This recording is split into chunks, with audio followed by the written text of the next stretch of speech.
Hi everyone, this is Cora. I'm now waiting for Victor to join me, and we're gonna have a little chat today. And yeah, let's see where he is.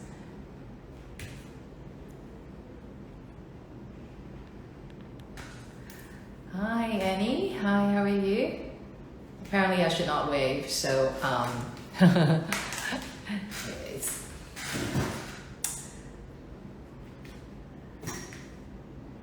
So I'm waiting for Victor. So we are going to have a little chat about teaching yoga today. So Saturday afternoon is nice to see you all. We'll just wait for Victor to come in and join us. Let me send him a message. How are you guys? Hi Victor. Here he is. All right, review request and go live. Hey. Hi. Oh, How are here you you? are. I Why is am it on your tab? okay. Wow, there was a very Mm-hmm. strong thunderstorm last night, and it was really raining very heavily and lightnings and everything. So my dog is really scared of Uh-huh. thunderstorms. So Okay. I woke up at 3. Oh, So that wasn't that good. Yeah, so well, um, almost in my day. quite How's busy yours? and taught a few classes. The weather has Mm. been quite shitty. So that time of the year. Yeah, and I Yep. Yeah. So yeah, I know. Like both mm-hmm. of us are having rainy Yeah. days, right? So Yeah. what are we Mm. talking about today? So today's topic is yoga teaching, uh, the difference between yoga teaching in Hong Kong or Mm-hmm. yoga in Hong Kong and Singapore. It's a Yeah, I sensitive know. topic, huh? I have to think I know. I carefully hope I before won't I say upset things. anyone in Hong Kong or in Singapore. So, but I see a lot of friends coming in. Yeah, I see a lot of friends Same coming here. in already. Hi, Sienna. Yeah. I think Nana was in it here. M was here. So we're gonna say hi as we go along. But Yeah. then, yeah. So I mean, I'm still teaching in Hong Kong, but I taught in Singapore a couple of times, and now you, Cora, you are living in Singapore and teaching. So why don't you tell us Yes. more about? I mean, I think you have more to share than me. Again, I gotta be Mm, very careful mm, for what I'm saying, right?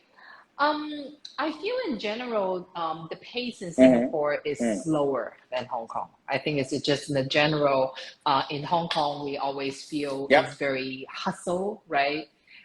So meaning even people going to yoga, Mm, they go in the morning and then they uh, go to do their mm. hour class and then they Right. have to rush to work, right?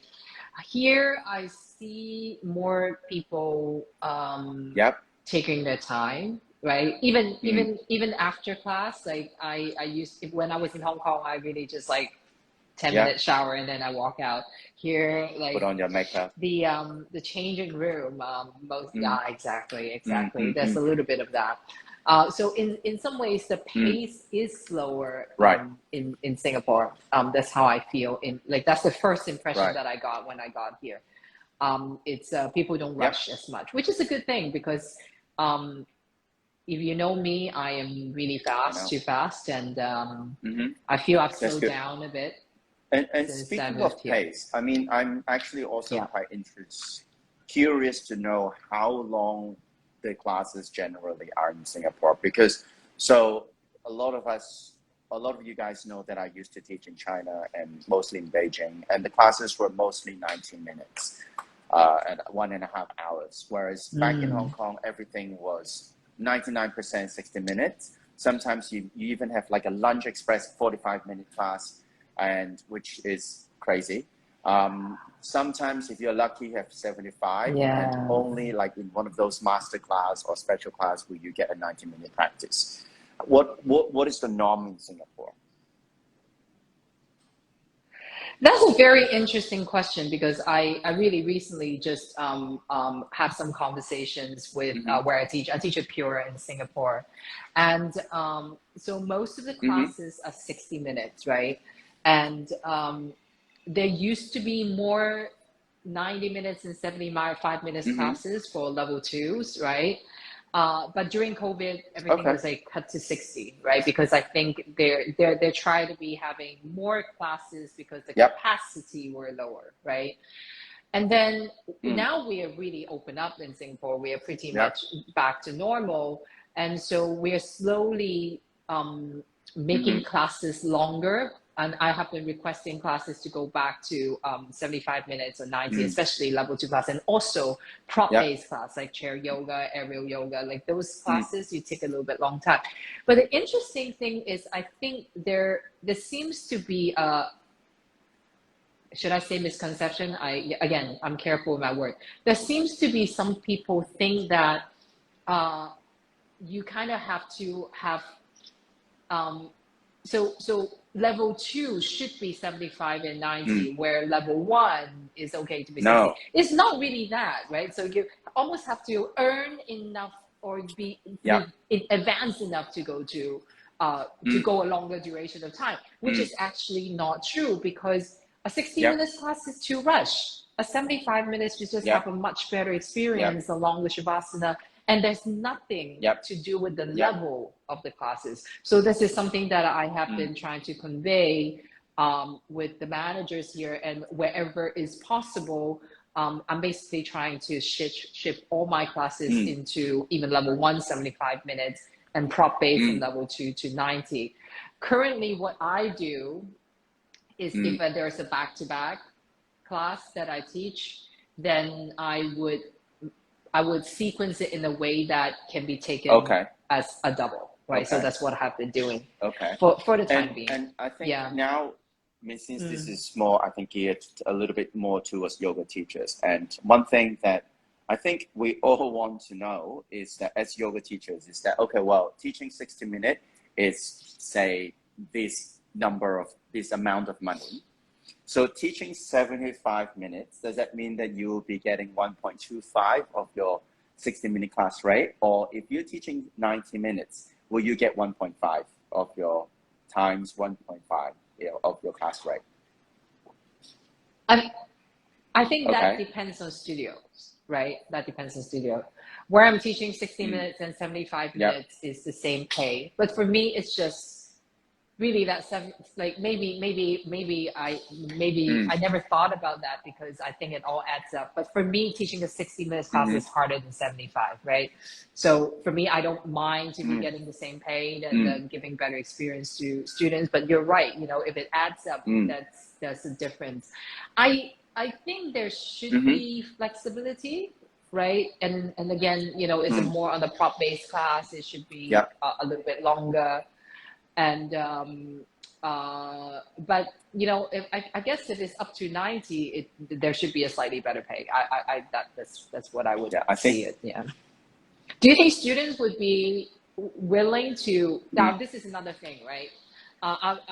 There are also Mm. worries that people Mm-hmm. don't want longer But I classes. think no, Is that like I true? get requests to do longer classes because, like you said, longer Me with a too. longer class, then you can actually go deeper into the practice, whatever you're trying to do. But then from a management point of view, now for example, if the yoga studio is operated in such a way that mostly there are annual pass, unlimited passes, then from the revenue point of view, it doesn't really matter.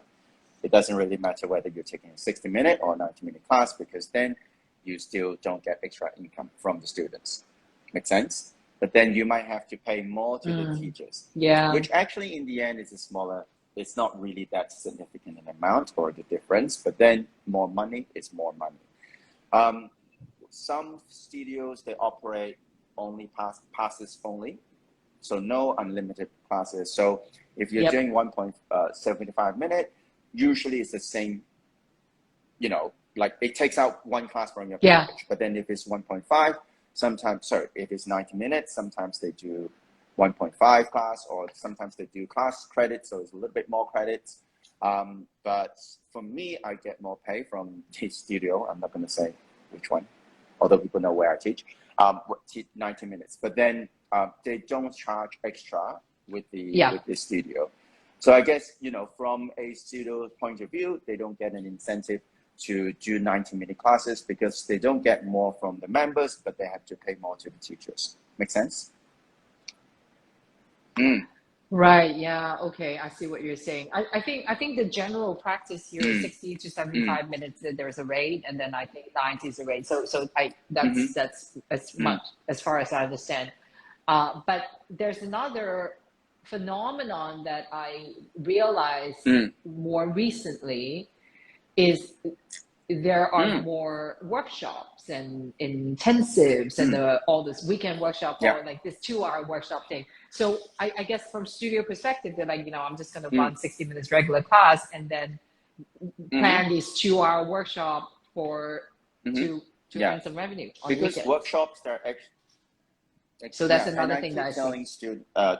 Teachers, whether you're experienced or, you know, as I think the thing is, if you have more than 1.5 years of very regular teaching experience, 1.5 years or maybe 2 years, you would have enough to fill up a 2-hour workshop. Or if you don't want to call it a workshop, you call it a master class, whatever you want to call it. And I keep encouraging my students who are now teachers and also studios to do workshops, because when you teach workshops, it's a completely different way of delivery, and the amount of and the depth of your materials are much more profound than just a 60-minute class, and you can also actually charge a little bit more. So, you know, and usually that's extra.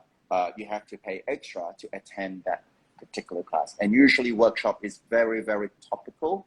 So whether it's about backbend, hip opening, inversions, you won't get the other kind of like BS in the class, just really, really topical. Exactly. And so that's one thing I really like about doing workshops, and I totally agree with you. I even think as even I think newer teachers used to think that they need like a lot of experience, like workshop is only for senior teachers. Not really. It's just being more focused in topic. You actually will be delivering, you probably would prepare better, one. And at the same time, the students know what they're getting. Because hip opening is hip opening, right? You don't have to worry about going in and then with a crowd that you're not sure what to teach. And if every single class is just general, a little bit of everything, is very hard to see progress, and also for the teacher and to also stand like out. from a teacher's point of view. I mean, I started teaching workshop after a year of teaching yoga in Beijing, and when I look at the materials that I taught about, like, you know, 10 years ago, I will be shocked by the things that I was saying and teaching that I thought I was right. But of course, this is how you evolve, right? I'm sure 10 years down the line, if I look at the materials that I have right now, I'll be like, oh my God, I can't believe I said that. But this is how I prepared myself, you know, little by little, from short workshops, and then slowly turn into longer workshops, like, you know, 2-day workshop, 3-day workshop, and then started to turn into, turn into like a short teacher intensive, and then those many teaching intensives turn into my 200-hour teacher training now in Hong Kong. And so that's why I kept telling people, you know, if you've been teaching for years and if you're still teaching regular classes, and if you're really passionate about teaching yoga, just step out of that comfort zone. It's like people doing handstand for the first time. And really, I think teaching regular classes and teaching workshops are two different type almost, right? It's not one experience or the other, because in the workshop there is more. So I guess, what should I say? So when you go to a class, a lot of students really come and expect a class, meaning that they want to go in, have a structure, work out, walk out, right? So it's more like, so if you teach like a workshop in your class, students may walk out very unhappy because they want to come and get your 60 minutes vinyasa flow and walk out. While a workshop, I think people expect to go deeper and learn something, right? So I think even as a workshop or the regular class, you're delivering completely two different things. So that's one. And then at the same time, I think for a workshop, because it's slightly longer, let's say, well, maybe a 2-hour workshop, I won't say the same way, but if it's like a 2 days, 3 day, there's a collectiveness of working with the same group of people. As a teacher, you start to know people's bodies a little bit more. So I know, okay, what is Victor want to work on, or what does he need to work on, or something like that.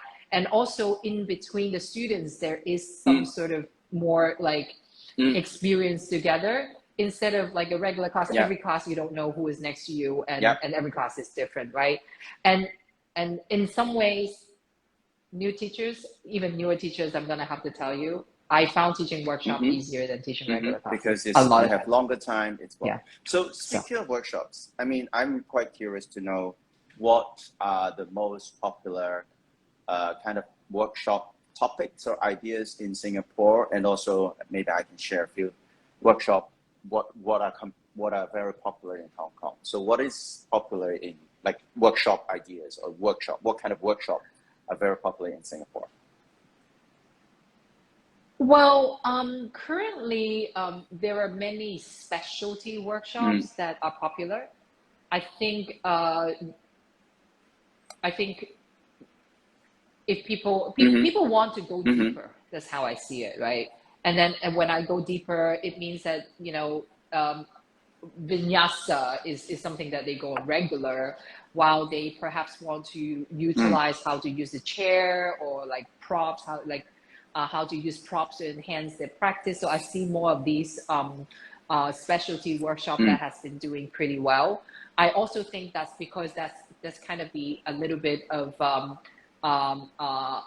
consequence of COVID, right? Because during COVID, a lot of people basically practice at home, and they start to figure out how to use the blocks and blankets and stuff. So the prop-based class has become quite popular. And at the same time, I think it's also because, again, people are looking more grounding practices now too, right? And then so specialty classes do very well. Inversions is still hot. Regardless, I think people like to do inversions. Oh, I think there are two genres if I'm talking about her workshops. I think one is inversions and one is backbend, for exactly the same reason. During COVID times, because those are the two genres that you need a lot more time to prepare, right? 60 minutes backbend is almost challenging, right? So that becomes a very good weekend 2-day workshop, when you can actually go deeper into the backbends or learning properly into inversion. So those are the popular. So let me recap: specialties, inversions, and backbends. In Hong Kong, I think it's Hong Kong is pretty much the same. Mostly backbends and inversions. There's also, I mean, it's something that I've been doing for years and years and years. There's also more kind of like the soul searching kind of workshop, like with the singing bowl, crystal bowls, crystal singing bowl, gong bath. And then there are workshops on how to train to use the different singing bowls, how to use those to activate or to unblock your chakras and all of that. They are actually getting really, really quite common, and I think it's only in the last 2 or 3 years, because to be honest, they are quite easy to start as a practitioner. You just kind of lie down there. You don't have to have any previous fitness requirements, you just lie down unless you can't lie down. And I think with I've been getting a lot of requests, or just asking around with different brands, collaborations. They actually actively ask for a gong bath practitioner, singing bowl, meditation, that kind of thing. I don't know whether that's the case in Singapore. That okay. I'm gonna be very careful again. Okay, so you know, that's just what I say. It may not be true. I do feel when things were just starting to get to normal, there was a period of time that the sense that gives to me is people are looking more for more grounding style of yoga, including meditation and pranayama. So for a while, that there seems to be a higher interest. But recently, I feel people are kind of want to get back to those more fit and movement again. I don't know why. It's just my feeling. So, but in the beginning, when we first go out, there seems to be a trend that people are looking for more grounding meditation, pranayama, and that kind of practice. Even for regular classes, we seem to want to schedule more. But I think as we return back to more normal, then I guess the pranayama and meditation, that side of practice it takes a little bit more time to cultivate, right? So we just a little bit feel like going back to old patterns on the hustle again. That's how I feel currently right now. Okay, very interesting. Because I think, you know, ultimately at the end of the day, you know, it's the meditation, it's the stillness that really sort of encircle what yoga really is about. But then they're not very tangible. You can't really see results. You can't really Instagram your, look at my hollow back, look at my handstand. You can't really Instagram your meditation. So I guess, you know, like. But I do have something I want to say. Do you mind?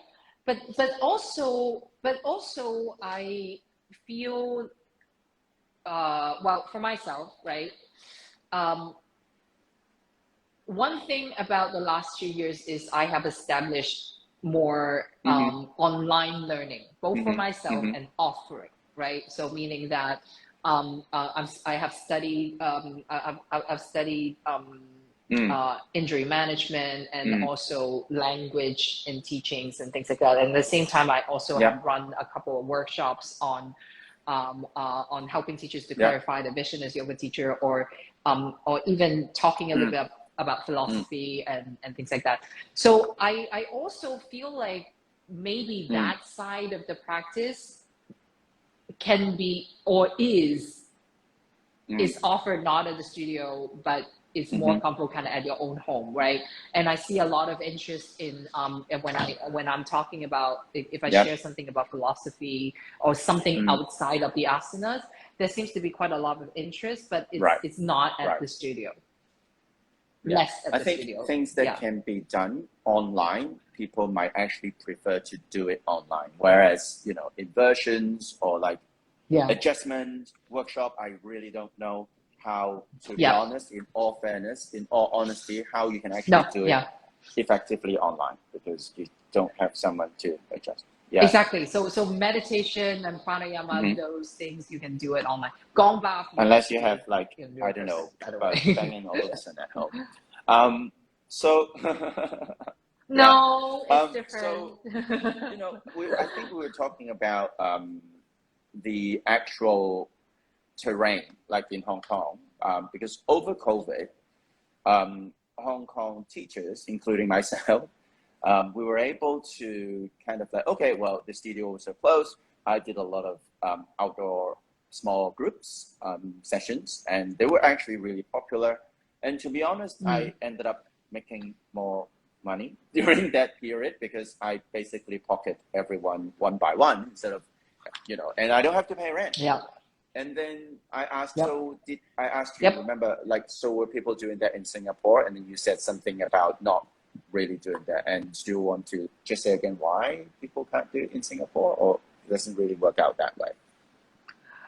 Well, first of all, I think because in here, government like during this difficult time, the Singapore government has been nicer. Sorry, I have to choose my words again. Well, being a little bit more generous in terms of subsidizing and helping the yoga studios to remain in business. And so during the times of COVID, we're allowed to teach outdoor and stuff like that, but there's a lot of restrictions too, right? You know, 2 people, 5 people, and it's challenging, right? And although also it's a very hot place in here, so and so it's hot, it's very hot. So and then it rains a lot. I've done that. It's not practical. So most of us, when studio reopen, we just want to go back to the studio, right? Because it's too much uncertainty. It's too much uncertainty, and unless you're teaching like one-on-one, that you can go back to somebody's gym and stuff like that. I found it extremely difficult to run like a group class in a small group outdoors. And if I have to rent a studio space, I may as well just go and work with studio, right? It's just and I think we as teachers also want to be more convenient now, right? You know, I remember there was a time that some of the studio lost a lot of teachers because of the COVID situation, right? You know, if you are the one that has to go in the studio and then clean the mat and all the stuff, and people don't want to do it anymore, right? And so and we kind of just want to settle in the studio and be easy. So you're saying teachers, when they go and teach in the studio, they have to clean the mats in general, or they don't? Some places, no. Some places is you go in, open, and you're the reception. You sign in, you everything, right? So during the COVID time, obviously, there's more concern in terms of sanitizing and everything, right? So students are supposed to do it themselves, but it doesn't mean that the teachers are not in charge, meaning that there's no like cleaning ladies and, you know, going to do all these things for you. And there's a lot of concern about, like, you know, how clean things are, right? So again, I guess back to what my point is with the last 2 years, you guys in Hong Kong is different because you guys are shut down for a very long time. We are remained open most of the time, but every little shutdown, the regulations are a little bit different, right? So Singapore government is great to adapt, but it doesn't mean that it's easy, right? There were times that you have to bring your own mat. There are times that there are no props, and there's so many things to adapt already. I think as we in this place decide to go back to normal, people really just want to, you know, go back to normal. And in Singapore right now, there's no more we don't need to wear a mask. We basically all props are available now, right? And it's just great to practice this way again, right? And it's comfortable. And we want that. And I mean, Hong Kong is now slowly I think open up, even though our numbers are slightly going up again. So I think starting from 2-3 weeks ago, we don't have to wear a mask anymore. But everyone in the studio or in the gym has to be like triple vaccinated. I think it's triple vaccinated in order to be not wearing a mask. Teachers as well. And I think. Is there a number restriction? Like how many people, or no? Like 50%. Not 50. I think it's 75% of the room capacity. So yeah, I mean, I think people. It's not too bad at all. And hopefully this will only just become, because I think Hong Kong government, you know, we have to one country, two system.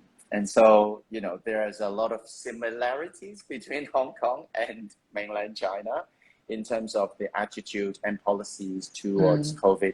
And that also has an effect on how the wellness industry has kind of operated in the past. And I think, you know, we did, you know, struggle quite a bit. Like, especially, I'm quite thankful that I don't have a studio. I don't have to pay rent. I don't have any overheads. But then again, you know, it has been quite a challenging and interesting time. Speaking of challenges, what are the biggest, you know, I think, you know, one of the questions that a lot of people have is, you know, what are the challenges for yoga teachers right now that you can see in Singapore?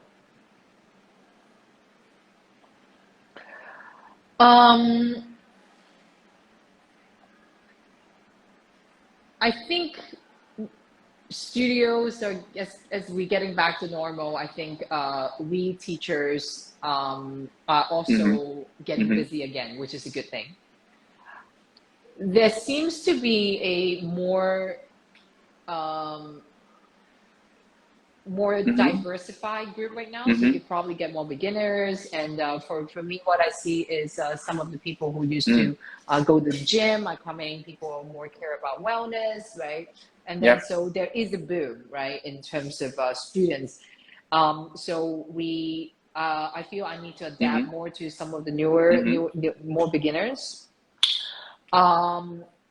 Students also have been saying that they need a little bit of time to get back to some deeper practice. That's for level 2. So I think one word is to how to adapt to what students need right now, right? And it's challenging. And at the same time, I do feel that in general the vibe is still a little stressful. Okay. We're all trying to get better, right? Physically, and also a lot of it is like mentally, right? So people come in and students come in with hoping that they can get some physical achievements or mental achievements, and we as teachers have to maintain our energy, and I see quite a bit of a little burnout, like for many of us, I think would be fair to say. That's why, right? And I that's think why we just have to yoga regulate. teachers need to, take the time to kind of rest, and also to get a different perspective from taking other workshops, or even talk to other teachers, their peers, or talk to their 前辈, their Sunday, and so they get guidance, or maybe even talking to their mentors, so that they get a different perspective. They will learn, they will avoid the mistakes that the older teachers make, like myself. I think that's a really good point, because I think even myself feel like there are times that I have been disconnected, right, with other teachers or community. COVID obviously is a reason, and then we all have like this what do you call it, like FOGO, right? Fear of getting out, right? So kind of fear to communicate again, and there FOGO, FOGO, fear of getting out. And it has been also, I think, in general, very challenging for studios to have teacher development.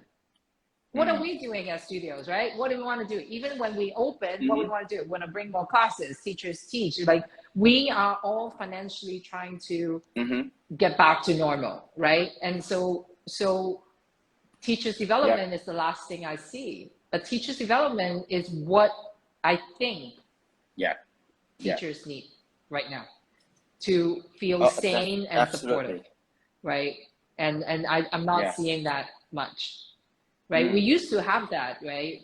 We used to have more of that when it was available, right? We would have meetings and talk about what's the challenges we're teaching once a month, and we're trying to resume that, but it hasn't been there for 2 years, so there's a lot of catch up, and now we have new challenges. And I think the ones in the teachers in Hong Kong, they what they're facing now is that there's an abundance of yoga teachers, because funny enough, in the last 2 years, people who normally would not take up yoga, they would take up yoga, and then some of them end up doing a teacher training, because they're not going anywhere. They have all this money that would normally go to traveling, now will just invest in themselves, which is a great thing. But then there are a lot of yoga teachers now, and not enough places to teach. The number of people doing yoga still kind of remains pretty much the same. And so I get asked a lot, right? How do you stand out as a yoga teachers? And I keep telling them, even though it sounds very cheesy, just being you. I mean, people come to your class because of you, but not because of your handstand, to be honest. And it's something that I keep talking and over again in mentorship workshop, you know, like helping teachers to find out who they are as a yoga teacher, and so they can actually start teaching with authenticity, for a better word, I guess. And so you know, but the lucky thing about Hong Kong is that is obvious flexibility. It's something that I guess we have in terms of there's so many smaller yoga studios in Hong Kong, and the outdoor areas where people can actually, yoga teachers can actually organize their own classes. Something that I have been telling newer teachers to do. Perhaps the model of yoga teaching has already changed from you can only teach yoga in a studio to where you actually why don't you organize your own classes in outdoors or renting a space? Not only that, right? I think there are a lot of newer yoga teachers out there, and the last 2 years, a lot of people would do some sort of studies, right? And I think it's a good investment that some people use the time, because a lot of people used to not being able to have time to take a 200-hour yoga teacher training, even they like yoga. While there are a lot of yoga teachers, newer yoga teachers out there, there are also more people who wants to do yoga, and that includes maybe some people who just want to want private yoga, right? You can start somewhere, right? And if you're not going to be a studio, you can start private, you can start something, you can start in the building. I start on my rooftop. I remember that. I was there. Right at my home. Exactly. Right. Well, thanks to you, and we were teaching at Tama Park, right?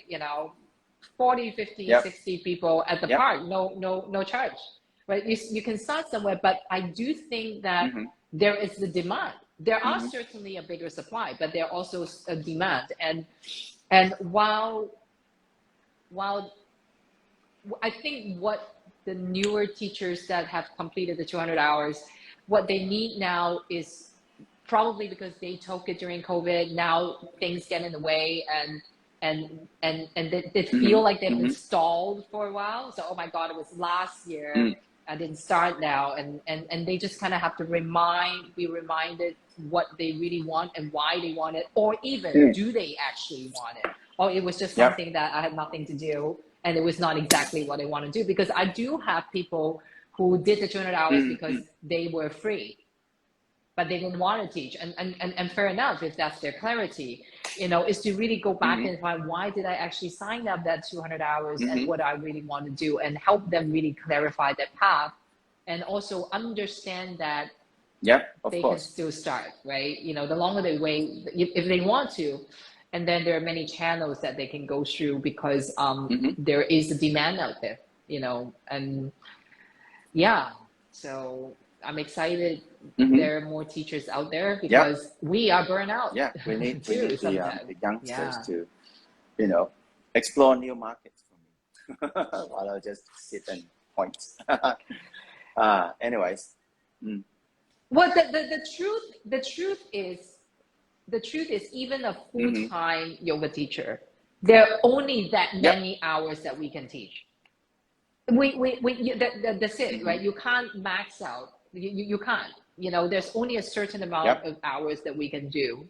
Not because the studio would just give you that. It's just we have our capacity, or else the quality won't be good. And no, because we're in the service industry, we take in the students' energy, right? The optimal, there's an optimal number, and that's not that high, right? It's like 12 hours, like in my point of view, right? A week max, right? And then we also have to spend time in teacher development, our own development and study and practice, if we want to be a good teacher. So in that sense, there are room for new yoga teachers in the market, for sure.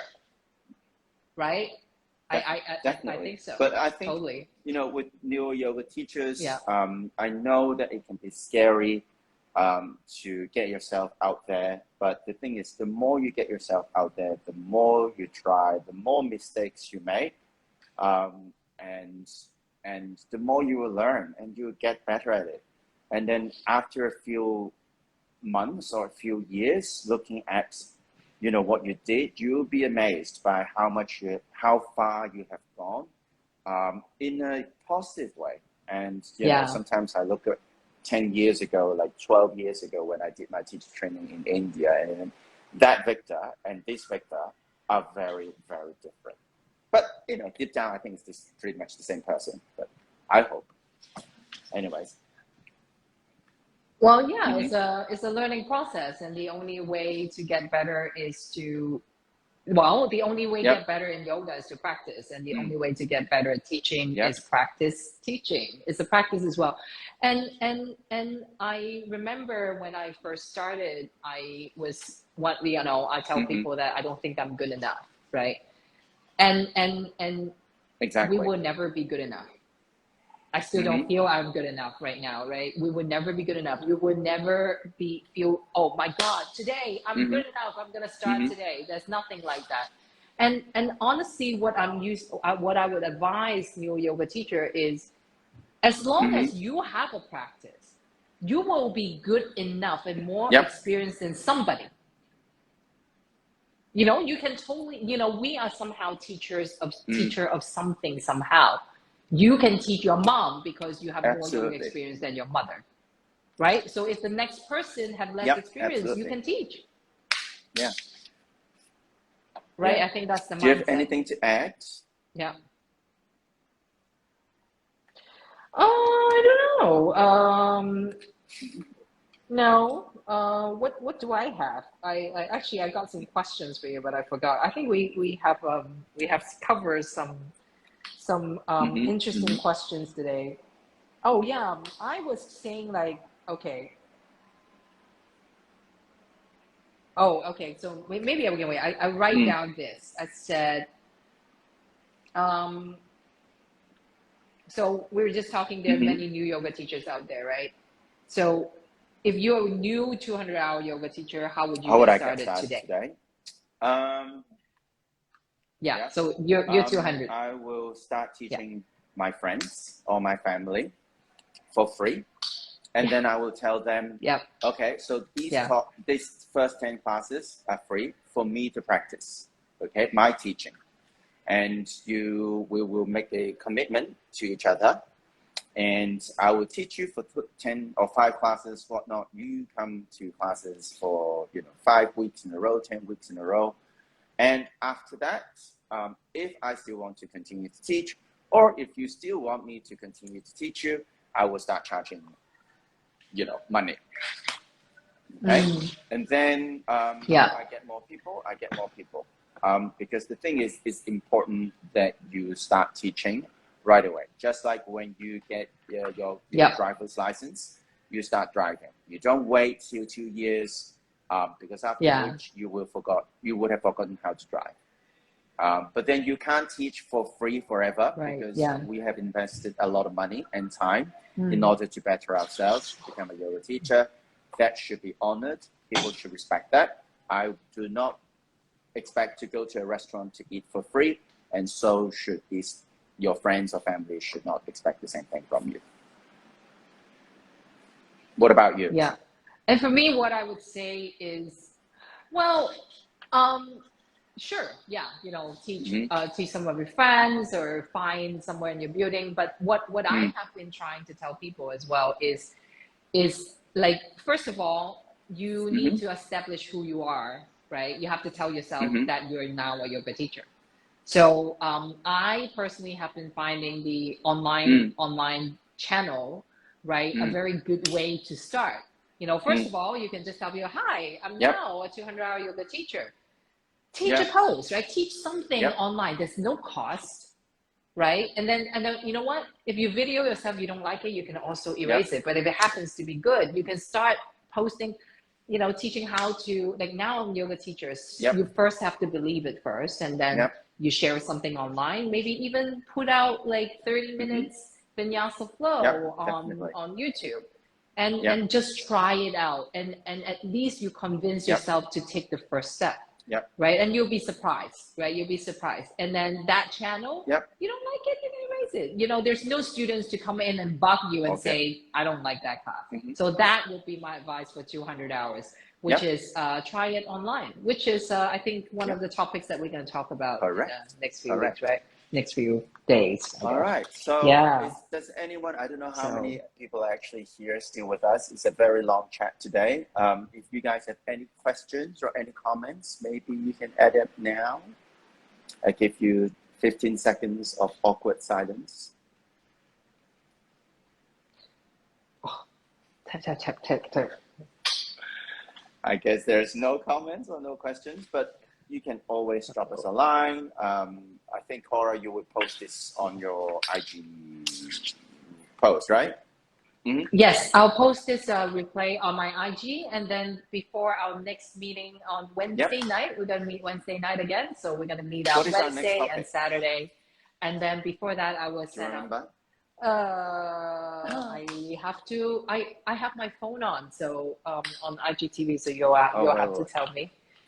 Anyways, let's make it a suspense. 5 tips. If you can't find it. 5 ways to refine your yoga teaching. 5 ways. Oh, come on. God. Okay. Yeah. Okay. So that's a good one. if you happen to be watching this, don't maybe miss it. You can tag them. You can tell them about what we'll be sharing next week. 5 tips to refine your yoga teaching. Okay, and we will post we will post something on our story. If you have any questions, you can just send us the questions and we'll answer you on the next one. Okay. All right, everyone. Have a great weekend. All right. See you Wednesday. Bye. And okay, bye.